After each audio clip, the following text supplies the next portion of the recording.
مزید اسی طرح کی ویڈیوز کو دیکھنے کے لیے ہمارا channel basic Urdu grammar subscribe کریں۔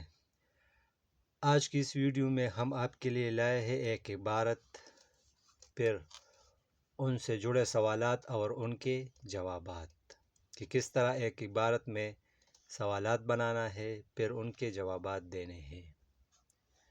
عبارت ہے: مختلف انسان مختلف زبانیں بولتے ہیں۔ زبانوں کو ان کے ماہروں نے مختلف خاندانوں میں تقسیم کر رکھا ہے۔ ان میں دو خاندان بہت مشہور ہیں، ایک سامی اور دوسرا آریائی۔ سامی خاندان میں عربی اور عبرانی وغیرہ شامل ہے۔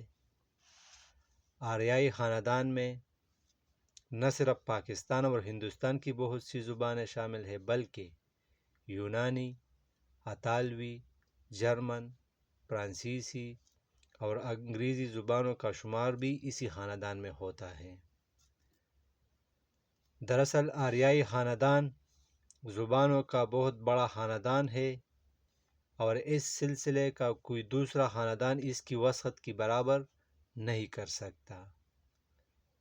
زبانوں کے آریائی خاندان کی شعاع پاکستان، ہندوستان، ایران، انگلستان اور یورپ کے مختلف ممالک تک پھیلی ہوئی ہے۔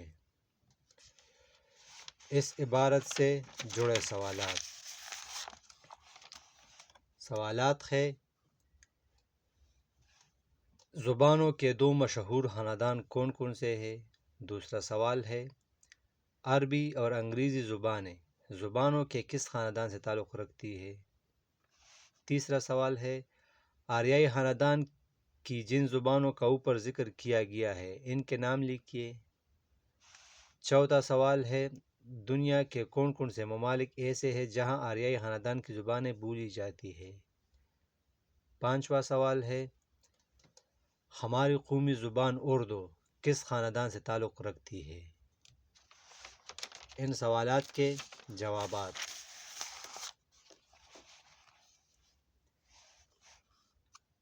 زبانوں کے دو مشہور خاندان پہلے سوال میں بولا گیا تھا کہ کون کون سے ہیں، تو زبانوں کے دو مشہور خاندان ایک سامی اور دوسرا آریائی ہے۔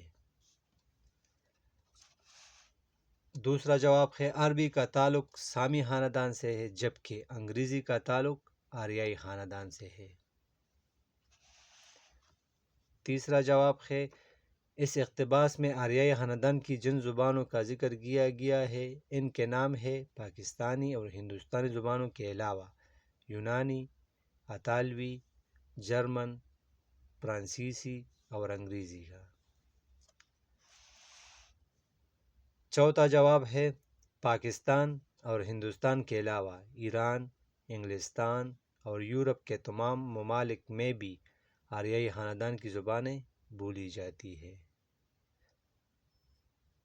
پانچواں اور آخری جواب ہے: ہماری قومی زبان اردو کا تعلق آریائی خاندان کی زبانوں سے ہے۔